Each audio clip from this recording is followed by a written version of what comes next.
Hey guys and girls, my name is Alan and welcome to today's video. So as I said in yesterday's episode of News Drop, Naughty Dog were planning a live stream and that live stream has now happened. It happened last night. And basically in that live stream they talked a bit more about the latest update for Uncharted 4 multiplayer, specifically for survival and expansion of survival. If you haven't heard yet, the big news at the moment is that Uncharted 4 and The Lost Legacy, in fact, will share the same multiplayer. So if you own either copy, you can play with the same player base. So maybe you, for whatever reason, not played Uncharted 4 and decided to just pick up The Lost Legacy. I mean, don't get me wrong, Chloe's worth picking up, but that sounds a bit wrong.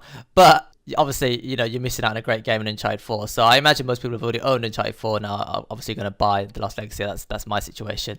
But in either case, if you have one or the other, maybe you don't fancy picking up The Lost Legacy for whatever reason, then you can still play with your friends because the update is available for everyone, as I said, if you own either of those games. So that's good news.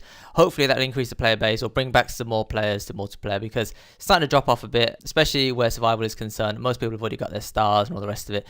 And obviously there's not much replay value in survival, at least not for me anyway. So I'm glad that Arena is coming out.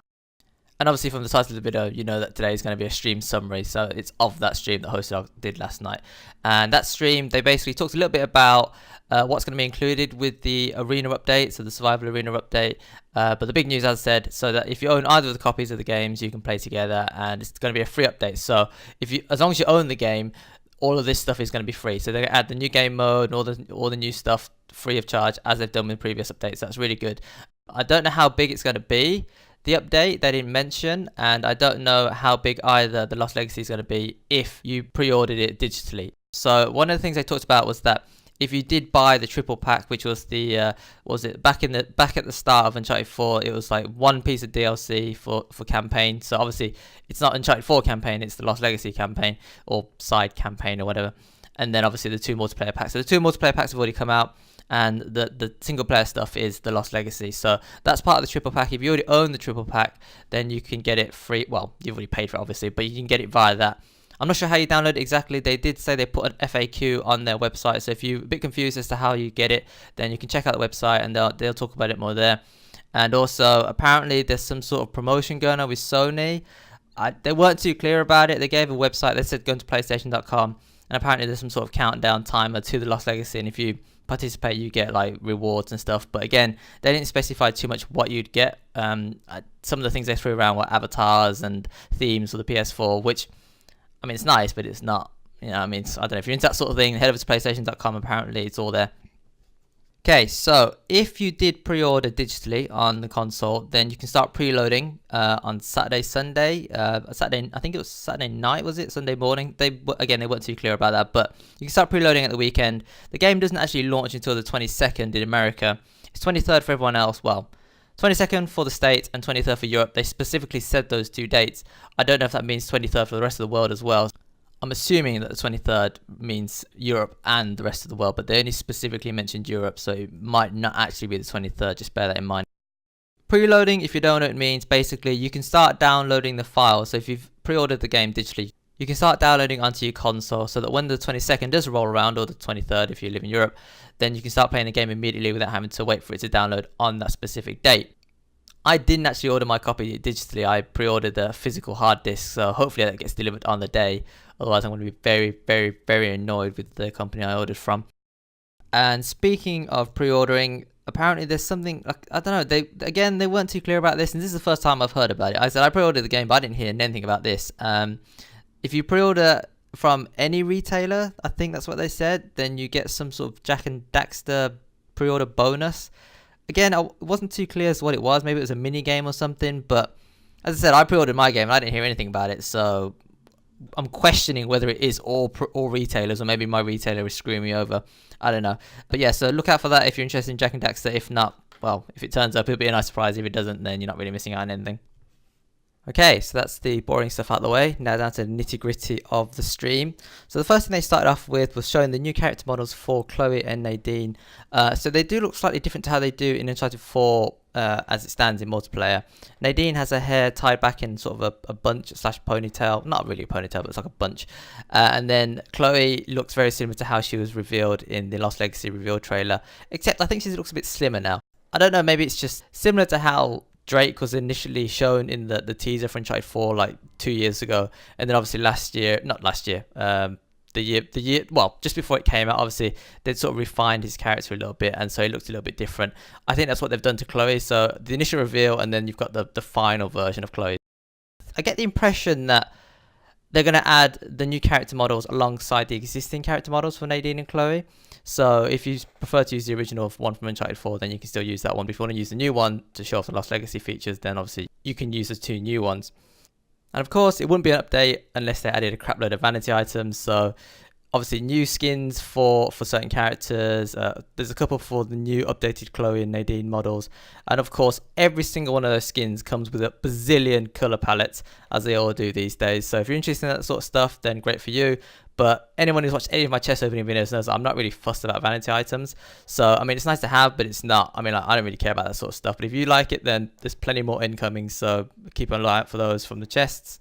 And I was a little bit annoyed because up until this point, I've buried my head in the sand regarding the Lost Legacy. I don't know anything about it. I just know it's set in India. Chloe, Nadine, that's it. That's literally all I know. I haven't read anything about it on purpose because that's the way I wanted to keep it. But they showed off one of the new characters, and unfortunately he does feature throughout the entire gameplay. So, I mean, if you don't want to know who he is, then you might not want to watch the rest of this, or at least don't watch the screen. Just bar it and listen to the audio. But basically, right, minor spoiler alert, I'm going to have to put it on the screen now. This is the new character, and his name is Asav, and he's the main antagonist in the Lost Legacy DLC. So, as I said, he does feature in the entire video because that was the character used, the guy used during the gameplay. So, unfortunately, we can't really avoid it. So, if you don't want to see what it looks like, then bar the window and just listen to the audio. Well, you should have done it earlier, really. It's on the screen now. And, of course, he joins the villain team, obviously. I mean, he's the antagonist, right? Okay, so what they did now was they showed off the trailer for Uncharted Survival Arena.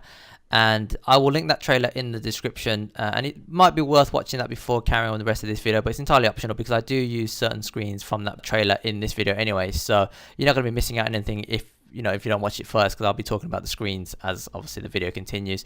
But you might want to watch it beforehand. If not, you can always check it out afterwards, I suppose. Okay, so the very first thing that was shown in the trailer, and at this point, imagine a balloon fully inflated, hyped, watching the video, and then I saw this first scene. Balloon deflated. That's me. That's what happened to me. So the very first thing, and okay, so I suppose I should give some context.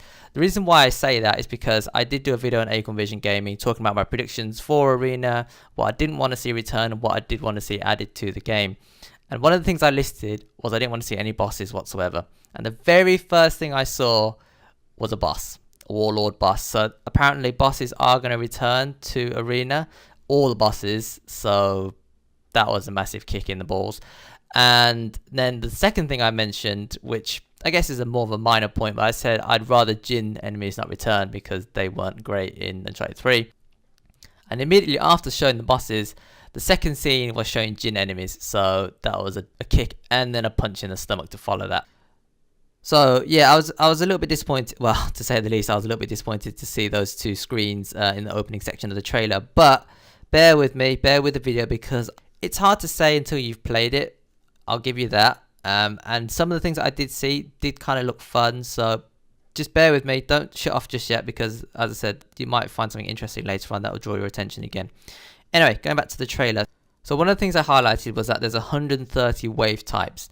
Now, when they say wave types, again, another thing I listed that I didn't want to see come back was modifiers. And that's exactly what wave types represents. There's potentially 130 different modifiers and wave compositions. So you might play the same map over and over again, but the chances are you'll get a different wave. Each match consists of 10 waves, and as I said, 10 waves of completely randomness. So it could be any one of the 130 waves. So the chances of you actually playing the same map with the exact same wave composition twice in a row, or to be honest, twice ever, is very, very slim. And one of the things that they highlighted that this was good for was obviously because of the randomness, that basically each match would be different and offers a lot of replay value, and it would keep you on your toes every single time because you don't know what's coming. I will talk more about the wave types that they showed off in the gameplay later in the video, but for now let's just return to what they were talking about in the trailer. So the next screen on the trailer basically says you can play Survival Arena on all 14 maps, which is good. Because there were some maps previously, such as Village, for example, which you couldn't play survival on. And some of those maps were really fun for Arena, in my opinion, especially considering the previous games. So I'm glad to see that you can play on all 14 maps now, and it's not restricted objectives on all of those maps either.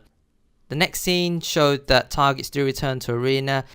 Again, I did mention in my predictions video / once and don't once that I'd rather objectives not return, but I mean, I guess it's not too bad. From what I saw, it seemed okay and it didn't really impact the game too much. Another thing I didn't want to come back was Treasure Hunter, when you run around the map picking up treasures. That does come back. And again, another thing I mentioned that I didn't want to see was time limits. Treasure Hunter comes back with time limits. I mean, I guess when you're playing on a different map, you have to learn the routes again, so that offers that, I suppose. But in terms of playing with pubs and people who just don't play the objective, I think this is going to be one of the worst waves, especially like on a high difficulty and on a high wave in the match as well. So if you get this on wave 7+ or something like that, I think it's going to be a bit of a nightmare. So I'm not looking forward to seeing that. But then again, 130 different wave compositions, so maybe you won't see it as often. Who knows? We'll have to wait and see. And then the next scene in the trailer was a group of chokers, and I don't mean like 2 or 3, I'm talking like half a dozen here, chokers rushing, which was a bit bizarre, and I will talk more about this later on, because there's a reason why they're in the game, or at least could be in the game. So I'll talk more about that in a second. And then the next scene again showed another modifier which I was really not happy to see come back at all, and it's melee only. I mean, I don't know, it's like the trailer itself, if you're basing Arena just on the trailer, you're going to be really disappointed. But if you actually watch through the stream, they sort of bring it back a bit. So that's the reason why I think you should watch the entire of this video before making a decision, just like I did. Because if you're basing it just on the trailer, you are going to be disappointed. At least I was disappointed. So give it a chance, and we'll try it when it comes out, and obviously we'll see how it goes from there. So modifier melee only, and it said charge, so I don't know if that means charge melee only, in which case that'd be really annoying. However, what they've done different to survival is that any wave that does have a modifier will have some sort of counter modifier that'll make it a bit easier, a bit less frustrating, and it will generally reward you as well with possibly a bit of extra cash, so the rest of the match might go a bit easier once you've completed that wave. Again, I'll talk more about this when we get through to the later part of the stream. And then they showed off new siege areas for the various new maps that were featured in the trailer, so that's good. So every single map, I assume they just use the siege areas for multiplayer, which, to be honest, I predicted they would do, and I thought they would do, and they should have done ages ago, but I guess it's taken them this long to implement it. So every single map has new siege areas. And then at the very end of the video, another thing that I really didn't want to see come back at all was enemies using mysticals. And what do you see? You see a brute standing next to an Eldorado, and this could be the boss in fairness, but it's still enemies using mysticals, and that was really disheartening to see. And that was the end of the trailer. So possibly the worst trailer I've seen, not because it was technically bad, but because of what the trailer showed. And it basically was a checklist of all the stuff that I didn't want to return to Arena. But as I said, the rest of the stream, I mean, as you watch more of it and see it in action, it's not that bad. But if you see it just from the trailer alone, I think it doesn't paint a very good picture, especially if you didn't enjoy these things in survival. So give it a chance. And as I said, I'll talk more about it in a second. So hopefully, I don't know, maybe it's going to be more fun when you actually play it rather than just seeing it on the screen. But as I said, in terms of trailers go, probably the worst trailer for multiplayer that I've seen so far, because of the stuff that was shown and not the actual production of the trailer, but yeah, as I said, just the stuff that was shown in it. Okay, so that wraps up the trailer reveal for Uncharted Survival Arena, and then they moved on with the rest of the stream. So just before they got into a match, they just showed us the matchmaking system. As far as I can tell, it's exactly the same as it was for Survival. So you got the 4 difficulties: light, moderate, hard, and crushing. Crushing is locked by default, so I assume you have to beat a number of hard matches before you can get into crushing, which is good. And then one of the things they talked about was how Survival was very fixed, in that every wave was set, all the objectives were set, and once you've completed it, once you've mastered it and beat it, effectively you didn't have a reason to replay it again. Unless, of course, you're farming bosses for weapon drops. And then after you've done that, obviously, there's no other reason to play. And again, if you don't care about setting times like I don't, then there's not really a reason to keep playing it either. So they contrasted that with Arena, which is a lot more random. Every wave is potentially going to be different, and even if you play one match to the next, the chances are the waves are going to be different as well. So it offers you a lot of replay value, which I'm very glad to hear, because that's the reason why I didn't really enjoy Survivor. I've talked about it in several videos now, but the repetitive of it was just not very fun. And did I talk about the waves? So there's 10 waves. In survival, it's 5 waves, isn't it? So it's 10 stages, 5 waves each. In arena, it is 1 map equals 10 waves. The more I think about it, I think arena is probably just a mix-up of survival in general. So it's probably using the same objectives and the same modifiers, just slightly different ones. As I said, we've seen a few earlier that were slightly different. And basically, instead of having them fixed at waves 1 through 5, they've now got 1 through 10, but each wave could be completely different. So obviously, it's not the arena that I was hoping for. It's not the arena I was waiting for, but it's a variation of survival which I think will be more fun because it offers you the unpredictability from one wave to the next, from one match to the next. So in that sense, it's a bit more fun. And obviously, the challenge of overcoming these waves that are thrown at you completely at random. You don't know what's coming. So I guess in that respect, it's fun. And obviously, you get to play on all the maps. And even if you get the same objectives, so Siege, for example, you've still got different Siege areas it could potentially be. So probably a more fun version of survival. This is probably what survival should have been in the first place. And then maybe introduced arena, the OG arena separately. I keep harping on about it. I do think, though, that is a lost cause now. I don't think they are going to bring back the original arena unless they remaster Uncharted 2 and Uncharted 3, which could still happen. I mean, it's been a year now since launch, and they're releasing new stuff. Granted, it's to coincide with the Lost Legacy, but they didn't have to release anything alongside it in terms of for multiplayer and survival. So, I don't know. There is hope, but very, very, very little hope now. So, I don't know. We'll have to wait and see. Okay, so getting into the match, they loaded up Village, one of the classic Uncharted survival maps, arena maps from back in the day. Really do enjoy that map. Really fun to play on. So again, they reiterated that any objective wave can occur on any wave number, so there won't be a specific wave that will only appear on wave 1, for example. So in other games, Uncharted 2 and Uncharted 3, wave 1 was generally just survival wave, so you'd kill enemies and then that was the end of the wave, and then objective waves wouldn't kick in until say wave 2, 3 and higher. But in Uncharted 4, it can be any wave at any time. So even if you get a certain objective on a certain wave, it won't play out the same as if it's on a higher wave. So, for example, the first thing that they got was targets. Now, wave 1 targets is going to be different to wave 8 targets, for example. So, the targets in wave 1 were just light troops, so basic troops, and they were easy to take out. Obviously, if you got the same objective targets on wave 8, they would more than likely be armored targets or maybe brutes, possibly even bosses, I don't know. But that's what they were alluding to.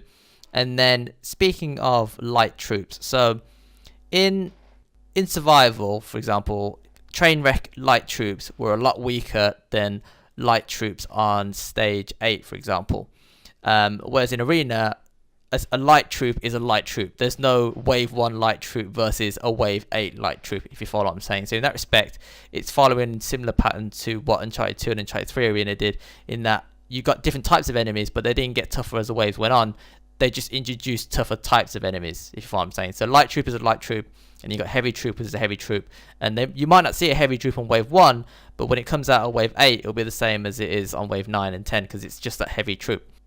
I mean, to me, that's nothing new. Like, that's not news. But I guess if you're playing survival for the first time, and you're assuming that wave 1 enemies are going to be easier than wave 10 enemies, don't think that. So wave 1 enemies will be easier because they're not going to throw any hard enemies at you at wave 1, but they're going to be the same difficulty as if they were in wave 10. So don't treat them as easier versions of later wave enemies, if you follow what I'm saying. Okay, so the match got underway, and the guy that we were watching used explosives on enemies, and even at level 1, they weren't a one-hit kill, which, man, I missed that from Uncharted 2 and Uncharted 3. Basically, explosives being that weak, I mean, obviously, enemies still go down and they get knocked and all the rest of it, but it basically killed my highlights collections because I can't get like multi-kills and quads and all the rest of it. So it's, I don't know, it's I just miss it. It's another reason I want to see the original Uncharted 2 and Uncharted 3 come back. And moving on to wave 2, so the modifier for this particular wave was headshots only, and at this point I pretty much just banged my head against the table. That's how annoyed I was with what I saw. However, the modifier, as I said earlier, does work slightly different in arena than it does in survival. So even though the modifier is headshots only, which means if you don't land a headshot, enemies don't take any damage whatsoever, because of that modifier, they've added sort of a counter modifier to make it easier for you to complete that. And the counter modifier in this case, it's not actually called that, I'm just giving it a name so that I can describe it. in this case is that headshots do 3 times damage. So it's headshots only, but the headshots do a hell of a lot more damage than they would otherwise have done. So if you're a good shot with a pistol or a sniper, the chances are you're down most enemies in 1 shot, maybe 2 at most. So I mean, it's hard, but they sort of add something to try and make it easier. And as well as having this modifier in place, the wave objective itself was actually a siege area. So as you can see, they're hunkered down in that location. So I guess it's sort of an objective with a twist, probably the best way I can describe it.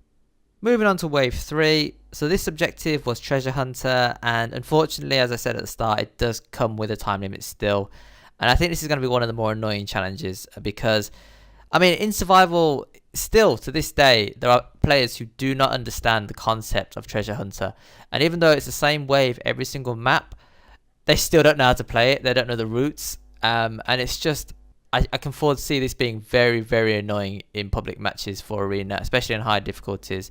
I mean, hopefully they learn that what the objective is, but I don't know, out of all of them, this is probably the thing that I wanted to see come back the least of all. Well, okay, maybe bosses, and then this basically, because it's just not a very good wave at all. Obviously, I'm making a very broad statement, but there are players out there who just don't understand how this wave works, and I don't know, maybe they just need to be educated a bit more. Maybe there needs to be better instruction on the screen. But yes, it's, yeah, just not happy to see this come back at all. Moving on to wave 4. This is quite a funny modifier. So if you played Uncharted 3 Crushing, you'll know that when you killed an enemy, chances are they would drop a nade. It was like almost guaranteed they would drop a nade. And then obviously, if you were a good player, you'd then throw the nade at one of their allies and basically use their own weapons against them, which was in some ways made the game quite easy. God, that was fun. Man, I miss Uncharted 3 co-op.